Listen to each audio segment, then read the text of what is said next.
Hello, saver. Whether you're saving for that trip to the tropics or saving for an emergency, now is the time to take advantage of Wells Fargo's savings options. Wells Fargo offers savings accounts that can help you save towards your goals. So, what are you saving for? Visit a Wells Fargo branch or wellsfargo.com/save to open a savings account today.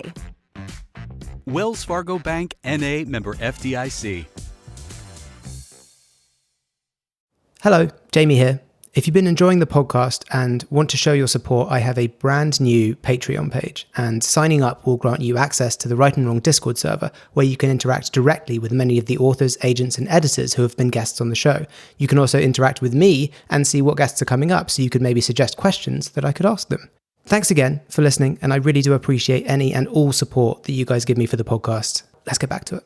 So our podcast is called Right and Wrong. Are these your notes? These Are these your notes about what we're going to say? Anything Nailed it. is the short answer. So how many novels did you not finish? Oh my God, so many. It was perfect. What's she talking about? This is nonsense. Ooh, a spicy question. I love it. This is it, guys. The big secret to getting published is you have to write a good book. You heard it here first. Hello, and welcome back to the Right and Wrong podcast. In this week's episode, I'm very lucky to be joined by Vanessa Fox O'Loughlin, who is the founder of Writing.ie, the Inkwell Group, a fellow of the Royal Society for the Encouragement of Arts, and a board member of the Society of Authors. But many people will also know her as #1 best-selling crime author, Sam Blake. Hi, Vanessa. Welcome to the podcast. Hi, Jamie. Thank you so much for having me.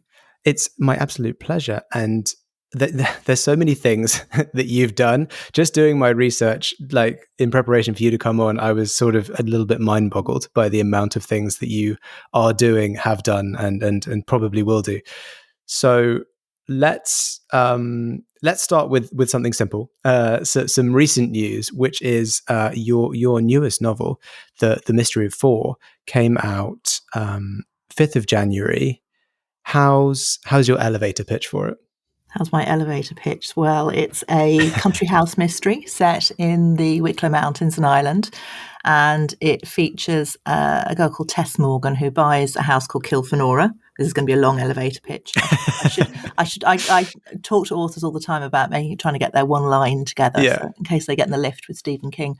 But so it's a book set in the Wicklow Mountains. Tess buys this country house called Kilfenora, and she spent 2 years restoring it. And we meet her on the Monday before the grand opening weekend. So we've got the week to go. She's got 1 week left.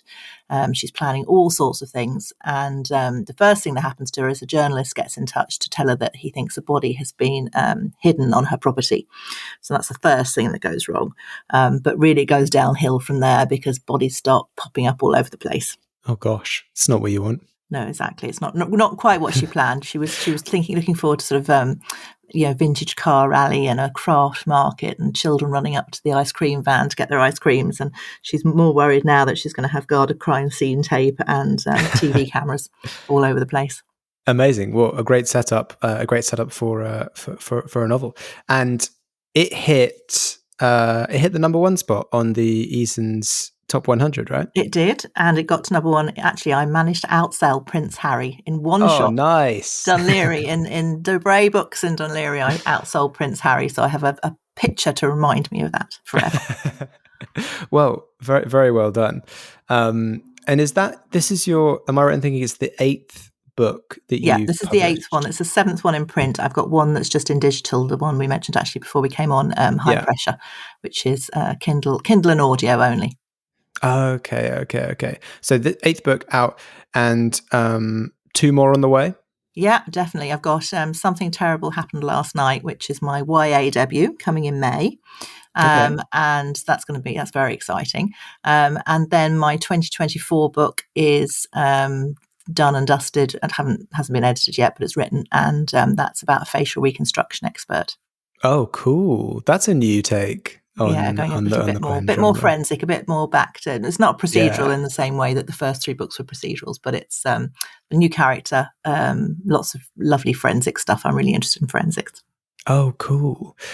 Like you said, very exciting. Your first young adult novel. Can you tell us anything about it? Yes, I can indeed. It's called Something Terrible Happened Last Night, and it's set in an elite girls' boarding school in Ireland.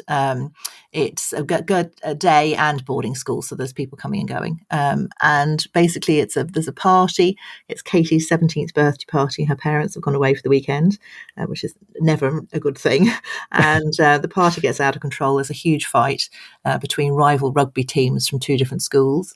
And when Katie's friends come back, when the house is cleared and they get rid of everybody, and when Katie's friends come back to help her clear up, they discover that there's a body behind the sofa. Oh, okay. So first YA, but it feels like you are sort of leaning into the strengths that you have from all of the crime novels that you've written previously. Very much so, yeah. No, it's definitely stead in crime. And I've got a couple of the characters in it are 16, sort of 17. And I have a couple of 16-year-old characters in previous books. So Remember My Name features a great girl called Emily Jane. And she has quite a big part in that book. And then previously I had in one of the Kat Connolly books, there was a 16-year-old as well. So it was an age group I felt very comfortable writing and really enjoyed writing. And yeah, I absolutely love doing it. It's a lot of different sort of ways of doing things, much bigger cast. So The Mystery of Four has quite a big cast. It's got a big cast than some of the other books I've written because it's set in a village and it has an amateur dramatic society theme going through it. So there's quite a lot of people in it. But when you're writing YA and it's a school, you need to give that sense of, the school, I suppose, environment. So there's a lot more characters. Okay. So it sounds like you've kind of been leaning towards maybe doing something YA for a while now with your previous books. Do you think you'll do some more YA after this one? Yeah, I'm actually literally writing the next one now. It's 2-book contract. So the next one's coming up and it's about similar characters. Same core three, but from one of slightly different points of view. I love it. It's good. It's nice. It's nice to write. There are a bunch of girls who are feisty and sort of see themselves being a detective. So that's really, what it's all about. Okay, sounds great. So that'll be book 9. Yeah. And then book 10 in 2024. It's called Three Little Birds. So it's got a title. Oh, very good. That's the facial reconstruction one. Yeah, I did. Like Bob Marley. Yeah, been doing loads of research on that to try and make sure that right. Again, another one I enjoyed writing. I really enjoy stretching myself with each book and trying to do something a bit different. So Mystery of Four is very much playing into the sort of the golden age, and I was really interested in Agatha Christie and locked room mysteries and trying to get a sense of maybe something a bit more cozy. Remember My Name, which is the previous book, is very urban and gritty, and it's about cybersecurity and blackmail and all sorts of exciting things. So The Mystery of Four is a complete contrast from that.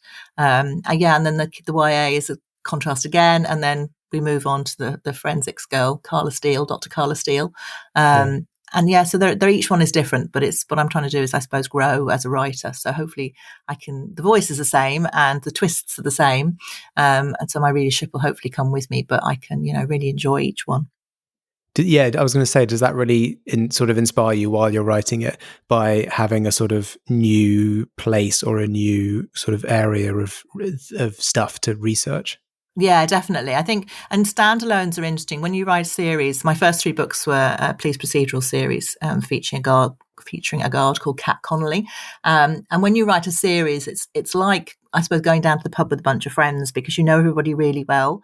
And each of those characters has to have, obviously, their own character arc, and each story has its arc. And then the trilogy has an arc as well. But what you're really doing is you do really know everybody. So you're sort of applying plot each time and trying to ramp it up with that. But with the standalones, everything's totally different. Yeah. So different location, new characters, new story, and trying to be original, trying to make sure that, each one is absolutely different, that they're different stories. I suppose not easy, but you can fall into a trap of things being a bit too similar. Especially, I have a lot of female characters in my books, and they tend to be all quite strong women. Yeah. So Mystery of Four features Clarissa Westmacott, who is a much more mature lady than I've written before. You're trying to make things a bit different each time. Oh, okay. And that keeps it interesting for you, keeps it interesting for the readers as well. Absolutely. Yeah, absolutely. Yeah. And you mentioned that you're always trying to grow with each book. You're kind of trying to go slightly out of your comfort zone to learn something new, I imagine. Yeah.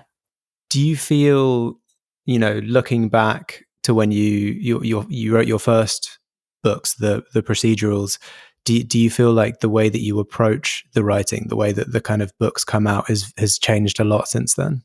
Yeah, it has actually. That's a good question, because when I first started writing, I'm quite one of these organised people who I used to really like plotting and planning a lot. And so Little Bones, which was the first book, was plotted in a really, really detailed way. I've sort of developed a way of plotting. I have this sort of grid system, which is sort of in columns, and each chapter is a column, and there's sort of 6, 6, 6, and 6, up to usually around 30 when I start out. Which is mad because I never have 30 chapters in any book. It's usually about 75, but at least it gives me the structure, basic structure.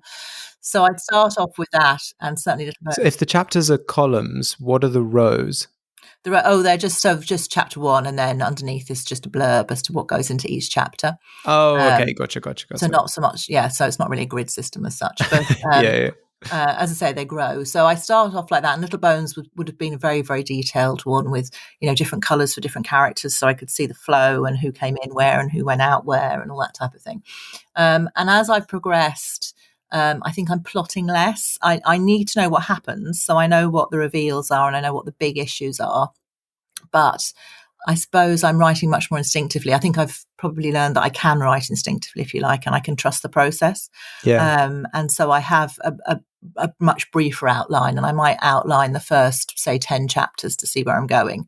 If I'm not sure about a book and I'm not sure about a story, then I'll do a lot more detailed planning, and I'll try and get the 30 chapters down, because I've had a couple where I did have one in this before I actually wrote Mystery of Four. I started a book and I had it plotted out, but it wasn't really a whole book. It was a good idea, but it needed a bit more to make it work, and I didn't feel it was working. So I think I wrote about 10,000 words of that and then gave up. And then I had the Mystery of Four idea was sort of burning at that point, so I went on to that one. So it's a good test to see whether something's actually going to work as a book. But certainly in terms of, say, the kids' book, now I've plotted out the start of it. And the same, it was the Carla Steele book, was the facial reconstruction one, was really the one where I really changed, because I got to chapter 5 in that, having plotted it out, and decided at chapter 5 that the woman I was going to kill, I really liked, and I felt the reader would like, and therefore she couldn't die, and therefore that made nonsense of everything else I'd written in my plan. And I didn't really want to go back in. This was an extra book I wrote in lockdown, so I wasn't under contract or anything. I was sort of testing myself, I suppose. And I didn't want to go back in and spend hours and hours plotting out again, so I just kept writing, really, and it worked. I mean, it did need more editing at the end and playing around and fixing bits, but I enjoyed that part of the process. So as I say, like it's growing with each one. I see. So do you think is it very much dependent on a sort of story by story basis, or do you think for the next one you will go much lighter on the planning and just kind of let it be more free? The next adult one, is less planned. I've got some detail. I want to really take that up a notch. So I'm going to, I will be planning it out a bit, I think. I'm not sure, actually. I have to wait and see until I get stuck into it. Okay. So, and talking about, first to most recent novels, going back a bit further, is writing always something that you've wanted to do since you were younger? Yeah, I think I always knew I'd write a book. I didn't ever think that I couldn't or that I wouldn't. It was just something I thought I'd do, but I didn't really think about. It wasn't burning inside me or anything. It was just one of those things I would do at some point. I always loved creative writing in school. I was a massive, massive reader. And I'm very creative generally in lots of different ways. I did art at school and all the rest of it. So I think I always thought I would. And then what really happened was my husband went sailing across the Atlantic for 8 weeks. I'd moved to Ireland and settled down here, and it was November. So I had some very, very long, dark evenings to fill. No kids then, so I was on my own here, me and the cats. And I had an idea, and I just thought, well, now's the time to write it. So literally started writing that down. longhand at the time because I didn't even have a computer at home. And I was going into the office. I was working for an event management company then. I went into the office in the evenings and at weekends and stuff to type it up. And by the time he got back, like the bug had absolutely bitten, and he bought me a laptop for Christmas, and that was it. I think it was pretty much the last he ever saw of me. Oh, amazing. So did you kind of feel a moment during that where you something kind of switched in you and you thought, you know what, I'm actually really I'm going to give this a go. I'm going to really try and take my writing to the next level and maybe get published? Yeah. I mean, I think when I started off writing, I didn't know it was hard. I didn't know anything about publishing. I didn't know it was hard to get published. I thought you just wrote a book and then you sent it out and then people published it. And that's how it worked. Yeah. Most people do. I think a lot of people think that. So, yeah. I made all the rookie mistakes, finished the first draft. I mean, it was a terrible book. I mean, the first half was definitely terrible. The second half, I know there was a point where it started to take off and come together. And it was really, I think it definitely stepped up.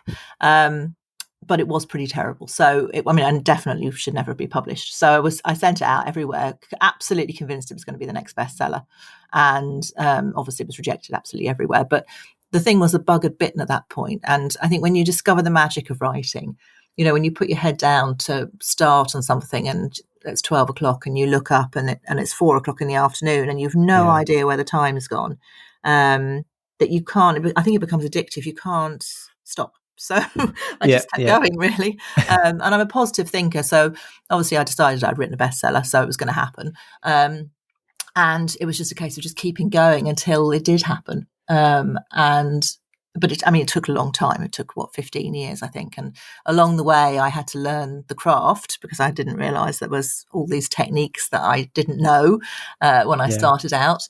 And so I set up something called Inkwell, which was writers' workshops, actually primarily to learn how to write myself. I wanted to hear from best-selling authors and there was nothing out there that suited me. So I started my own workshops and they were hugely useful because, even today when I'm interviewing authors, I learn something new every single time I listen to somebody speak. Mm-hmm. Whether it's Joanne Harris or Linwood Barclay, or I was chatting to Lisa Jewell at Murder One, my festival there back in October. And you learn something every time and there's a little ping in your head and it's like, oh yes, that's really interesting. And then you're able to use those and develop your process. I think that's something else people don't explain when you start out, that creativity is unique. And that's why all our books are different and all our voices are different. But that means our process is going to be different too. And learning what works for you and sort of, I suppose, mining from all the others out there, the bits that work for them and that then will work for you, and creating your own process is really important in that mix. Yes, exactly. It's all about finding the thing that works for you. Because there's, I think George R. R. Martin describes it as architect writers and gardening writers, which is basically a fancy way of saying pantsers and plotters. Exactly. But, he's brilliant. I went to an interview with him and it was one of the best author interviews I've ever been at in my life. He's an amazing man. Fargo, the new virtual assistant from Wells Fargo, makes banking faster and easier. Like this. Fargo, what's my checking account routing number? And this. Fargo, turn off my debit card. And this. Fargo, what did I spend on groceries last month? And that's just the beginning. Do you, Fargo? You can. In the Wells Fargo mobile app. Learn more at wellsfargo.com/getfargo. Terms and conditions apply. Your mobile carrier's availability and message and data rates may apply. Wells Fargo Bank, N.A., member FDIC. When was that? It was in, he was awarded the International Recognition Award by the Irish Book Awards. And they had a private event in the GPO, our General Post Office in O'Connell Street. And it was really interesting, actually, because it was, we're going back into Irish history here now, but at one point in Irish history, in the 1920s, it was attacked by the British and there was a sort of standoff in the post office. And I'm cutting Irish history. Anybody who's listening now who's Irish will be trying to shoot me down because obviously I'm British and I'm cutting Irish history really short. But the whole point of this is that George R. R. Martin described it as being like being in the Alamo, which was just amazing. So it was just, it's an incredible building and incredible interview. It was great. Oh, very cool. Well, getting back to you, we were talking about your kind of when you first got that bug and you started sort of throwing yourself into the sort of publishing world by creating Inkwell and other things like that. At what point in that process did you end up signing with your agent Simon Trewin? So Simon, I met through an event. I basically set up Inkwell, set up writing.ie, I think at that point, and was working a lot with different agents and different publishers and scouting for the authors who were on my sort of network. And so I'd placed an awful lot of different books of different people, and I really understood the business. So there was an event at the Mountains to Sea Festival in Dunleary, and Simon was invited to come and speak at it and do like a one-to-one agent clinic. And with another guy, Bill Swainson from Bloomsbury, and they realised while that everybody was busy talking, they were doing sort of one-to-ones with everybody, that the rest of the group needed somebody to talk to. So that's when they brought me in to talk about the Irish publishing industry and how it all works from that end. And that's how I met Simon originally. So he met me sort of as a publishing professional as opposed to a writer. And it wasn't until probably a couple of years later that we met for coffee in London, and we were talking about scouting and different bits and pieces. And I had a copy of one of Alex Barclay's books on the coffee table, and he said, "Oh, you're reading Alex Barclay?" And I said, "Oh, yeah, she's been very influential on my writing because it was her grid system for plotting that I've stolen and adapted for myself." Okay. And he said, "Oh, do you write?" And I said, "Yes." And I thought to myself, my communication skills are obviously extremely poor here, that I'm with, sitting here with one of the biggest agents in London, and I haven't managed to communicate the fact that I'm an aspiring writer too. But he asked me about the book, and it was Cat Conley. It was The Little Bones. It wasn't called Little Bones then, but, I said to him, it's about a guard who finds the bones of a baby hidden in the hem of a wedding dress. And he said, "Oh, I'd like to see that." And I then I thought, oh my goodness me, I'm going to have to send him this. I hadn't looked at it for a good while at that stage. I've been busy doing other things. Yeah. And it was a bit terrifying, to be honest, because I thought if I send it to him and he hates it, is my entire credibility as a scout and everything else going to be blown out the water? So yeah, I read it over very hurriedly, and he was texting me saying, where is it, and sent it over, and he really liked it, thank goodness. Amazing. And found a home for it. Mark Smith and Bonnier he'd founded Bonnier at that point. It was in its early days. Also loved it. They had lunch together, and it was sold by 2:00 in the afternoon. So so he found me a publisher. It was great. It's great. Oh wow, what a lovely little story as well. Oh, it's mad, isn't it? You guys met. And you'd obviously known each other for a long time as well. Yes, a long time. Oh, that's so nice. And you and Simon do a Facebook Live series every week called Winning the Writing Game, Fridays at 12 for anyone listening. It's really, really, really interesting. You guys get a lot of amazing guests on there. I was watching the episode you did with Owen Colfer recently. Oh yeah, that's hilarious, isn't it? The postman calls at the door and you have to run off the computer. Yeah, we did that during lockdown, so that's really something that we did when everybody was stuck at home. Yeah, we haven't done one for ages. I have to do another one soon. But there's some great interviews on there. Yeah, when I was talking about learning something new, you really do literally listen to people. Owen's hilarious. Yes, yeah, he's a very funny man. And Artemis Fowl was extremely influential on me when I was when I was younger. I wasn't really into Harry Potter, but Artemis Fowl reached me in a way that other books didn't. That's amazing. No, he's an amazing writer, and he's a lovely, lovely person too. So yeah, just for anybody who's listening, basically we were doing the interview and Owen's postman called, and so he picked up his laptop because we were doing a Zoom, and picked up the laptop and trotted off to the door and answered the door and was chatting to his postman while we were broadcasting. That was hilarious. It was very funny. These things happen. That's the wild lockdown life, isn't it? Absolutely. I do want to ask, because it's always interesting when people have, and it almost seems like something that's going out of fashion is having pen names. I think probably because we're all so used to the internet and just having all of our kind of information on the internet. But I did want to ask, why did you decide to write under a pen name? Why did I? So that's another good question. Well, you, Jamie, I think are the first person I have met who's managed to pronounce O'Loughlin correctly, who does not have Irish, who's not, coming from this island. Okay. So yeah, one of the big issues is having a name that nobody can pronounce. Like it's fine here, but literally in the UK, people get to the O and then they freeze because they don't know how the GH works. And all sorts of things happen. So yeah, and Vanessa Fox O'Loughlin is my full name, and it's because there's another Vanessa O'Loughlin here, just to confuse things, who's also a journalist. And obviously, if we're both in writing, it gets in a bit of a muddle.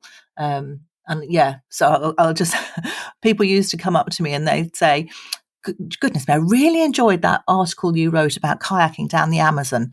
And I'd look at them thinking, do I look like somebody who kayaked down the Amazon? So anyway, that was the other Vanessa O'Loughlin. So we were always being mixed up when I first got into the writing business. And apart from the name being unpronounceable and very long and not fitting on a cover, there were all of these reasons why a pen name seemed like a good idea.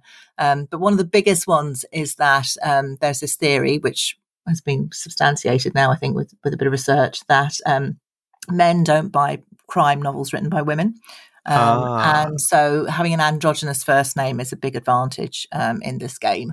And yeah, with a name like mine, it seemed sensible for all of those reasons to come up with a pen name. So yeah, it took us a long time, but we came up with Sam Blake. Oh, okay. I was wondering if it was a deliberate choice to have a name that was not gendered. Yeah. Exactly. No, it totally is. And also then I think when you're coming up with your own name, I was speaking to a librarian last night actually in an interview, and we were talking, I was saying the B is very handy because you're at eye level on most bookshelves and at the start. And certainly in Ireland, I can often be between, say, Binchy and Benjamin Black, which is a nice place to be too, Maeve Binchy. Black.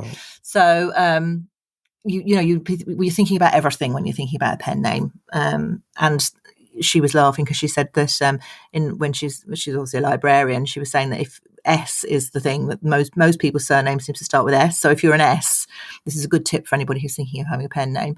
There are hundreds and hundreds and hundreds of books in the S section, so it's very easy to get lost. So I thought that was really interesting. So yeah, you can pick it out and choose where you're going to be. Wow, I'd not realised the layers that went behind pen names like that. Yeah, well, so I'm one of these people that overthinks everything. But yeah, no, it's interesting. And then obviously lots of Googling to make sure there's not somebody else with the same name, or that you're not going to get confused with another author. So yeah, lots of checking.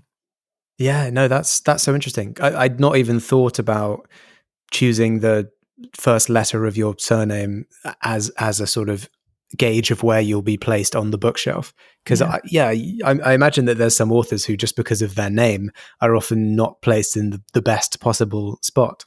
Well, this is it. Yeah, I mean, it does depend on the shelf, but certainly I think if I was a Z, I'd be fairly near the end on the floor, and not everybody gets down on their knees in a bookshop. So it's good to be if you do have the choice, to be able to take all these things into account. We need someone to go and do the data and take an average of all bookshelves in all bookshops and find out where the best letters are. Well, this is what the thing about the S was so interesting, from coming directly from a librarian who clearly had been shelving lots of books by authors whose names start with S. Fascinating. Yeah, that is so interesting. Amazing. Well, before we do get on to the final question, always like to ask people who have been in publishing and writing for a long time is what advice do you have for any writers listening who are trying to break into the publishing industry for the first time? Well, the best advice I was ever given was on the writing side, and that was just keep writing.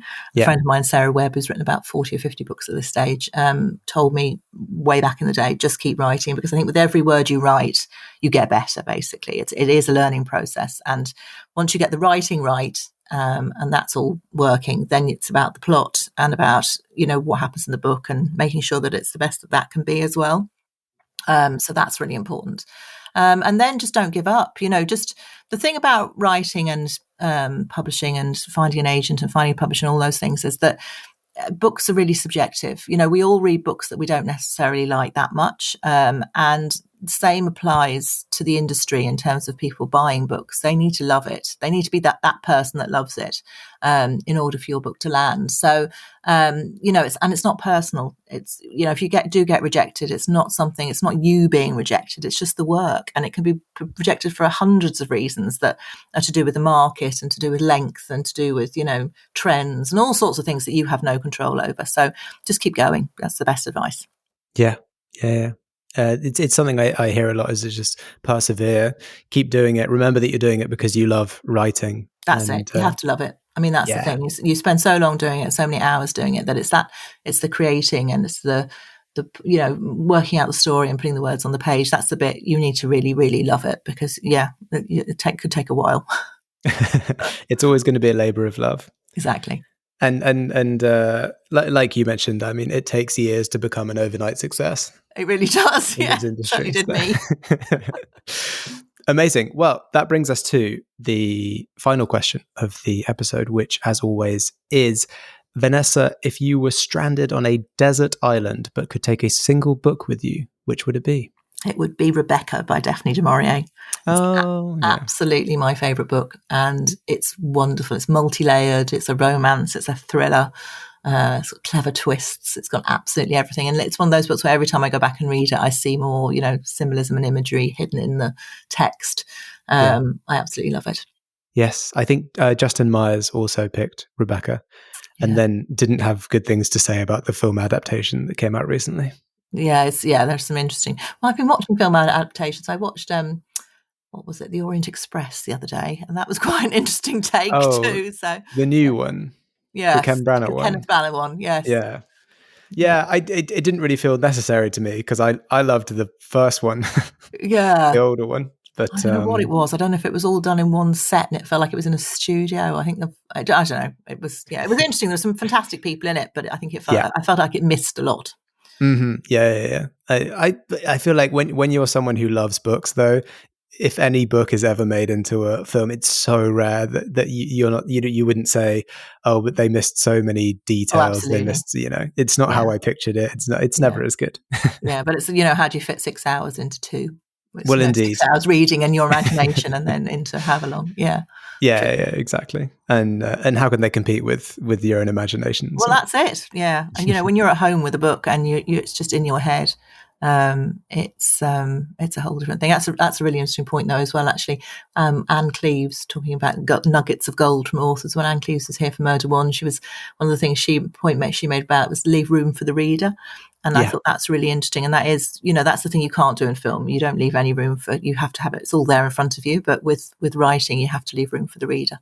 Because it's almost a collaboration at a certain point between the reader and the writer. It really is. It is, because you're playing on lots of things that you don't know who they are or what's going on in their head. And they're drawing different strands from your story. So, it is. That's really good advice. Yeah. Amazing. Well, thank you so much, Vanessa, for coming on and sharing all of your experiences as a writer and a sort of a publishing professional and advocate of the written word. It's been really lovely chatting. Thank you so much for having me. And for anyone listening, if you want to keep up with all of the things that Vanessa is doing, you can follow her on Twitter, Facebook, and Instagram at Sam Blake Books. And definitely check out the award-winning writing resource, writing.ie, and the other things happening over at Inkwell. Head over to Vanessa's website, samblakebooks.com, where you can get a free book just for signing up to the Readers Club. To make sure you don't miss an episode of this podcast, follow us on Twitter, Instagram, TikTok, and Facebook. And if you're after more bookish story discussion, then check out my other podcast, The Chosen Ones and Other Tropes. Thanks again, Vanessa, and thanks to everyone for listening. We'll catch you in the next episode. Hello, saver. Whether you're saving for that trip to the tropics or saving for an emergency, now is the time to take advantage of Wells Fargo's savings options. Wells Fargo offers savings accounts that can help you save towards your goals. So, what are you saving for? Visit a Wells Fargo branch or wellsfargo.com/save to open a savings account today. Wells Fargo Bank, N.A., member FDIC.